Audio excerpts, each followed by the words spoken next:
Welcome to this explainer. Today we're diving into something absolutely fascinating, the incredibly delicate biological balance between the food we feast on and how our body's internal filtration system actually handles it all. It's a real mystery of biology, super strict diets, and, surprisingly enough, a completely brilliant clinical kitchen hack that is literally changing lives right now. So, let me ask you a quick question to kick things off. Have you ever heard of something called ammonia breath? Or maybe you've read up on the severe, kind of hidden risks of those extreme health trends like excessive vegetable juicing. I know, it sounds pretty bizarre, but these are actual terrifying signs of a biological system under intense strain. When our internal filters get overwhelmed, the results are, well, nothing short of dangerous. This actually ties into a classic medical mystery.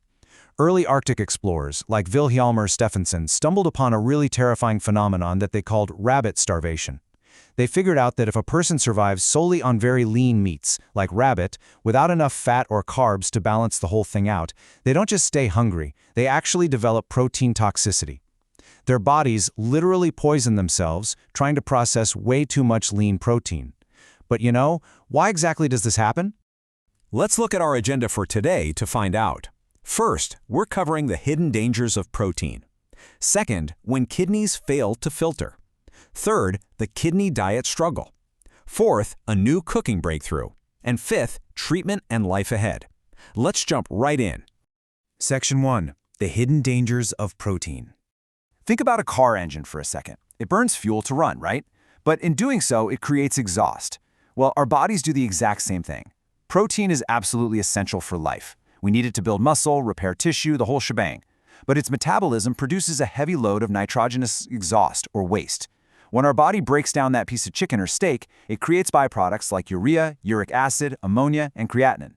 Normally, a healthy body just flushes all this right out, but if they build up in the bloodstream, they become incredibly toxic.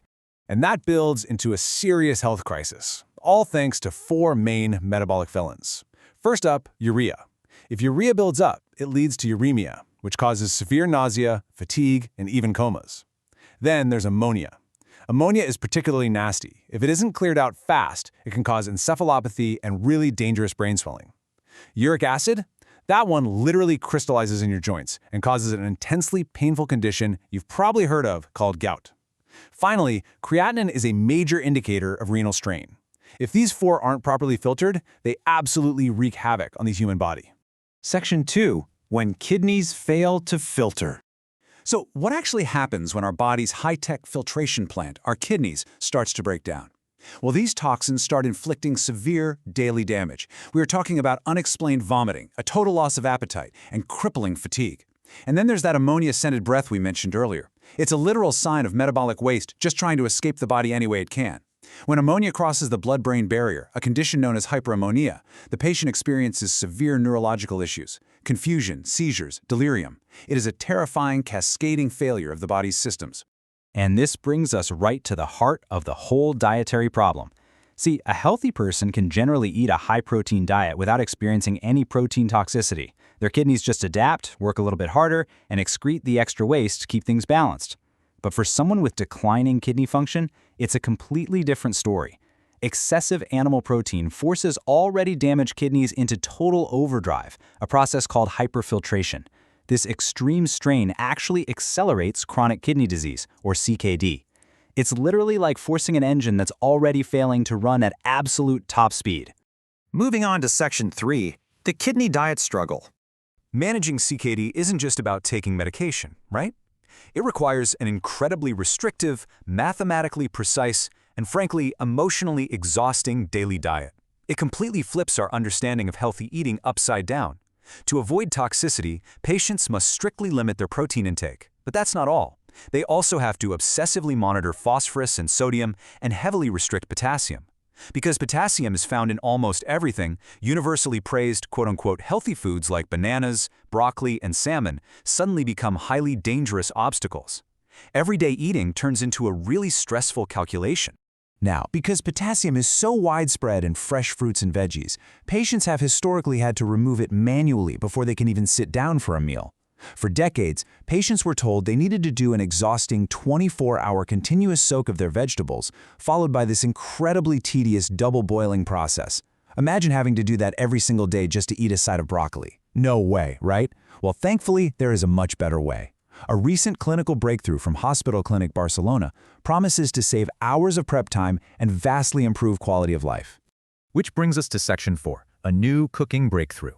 This right here is where clinical science from the University of Zaragoza turns into practical, everyday kitchen magic. Their simple 4-step process is an absolute game changer. Step 1, wash the vegetables. Step 2, freeze them. Step 3, soak them for just 4 hours. And Step 4, cook them normally. That's literally it.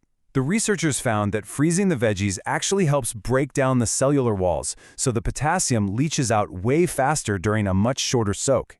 It safely strips away that dangerous potassium and drastically cuts down prep time from over 24 hours to just a few. Oh, and the good news totally continues with another fantastic finding from the same research team. Tinned pulses, like your everyday canned beans and lentils, are a major CKD game changer. They already contain lower levels of potassium just because of the commercial canning process. If a patient rinses them really well and cooks them a bit longer, practically all the remaining potassium is completely lost. This incredibly simple trick lets patients safely enjoy beans and lentils twice a week, which restores vital fiber and nutrients to their diet without risking a dangerous potassium spike. Finally, Section 5, treatment and life ahead. So what happens when these dietary restrictions and kitchen hacks just aren't enough to manage the disease anymore? Well, it builds a landscape of hope and community. Even when a patient's kidneys can't keep up with the toxic load, there are deep community support systems and life-saving treatments out there, beautifully outlined by the National Kidney Foundation. There's hemodialysis and peritoneal dialysis to mechanically step in and filter the blood. There are kidney transplants from generous living or deceased donors. Patients can access the absolute latest science by participating in clinical trials. And crucially, there is emotional and mental support through programs like NKF Peers, which directly connects patients with trained mentors who have successfully navigated the exact same journey. So we've journeyed all the way from the historical extremes of Arctic rabbit starvation to the terrifying mechanics of protein toxicity, and finally to the latest clinical kitchen hacks over in Barcelona. Knowing the hidden dangers of protein waste and the sheer amount of work required to clean it up, how are you going to protect your body's incredible, fragile filtration system today? Are you going to rethink that massive portion of meat, maybe drink a little extra water, or perhaps just take a second to appreciate the silent, life-saving work your kidneys are doing for you every single second? Thank you so much for joining me on this explainer. Keep learning, stay curious, and I'll catch you next time.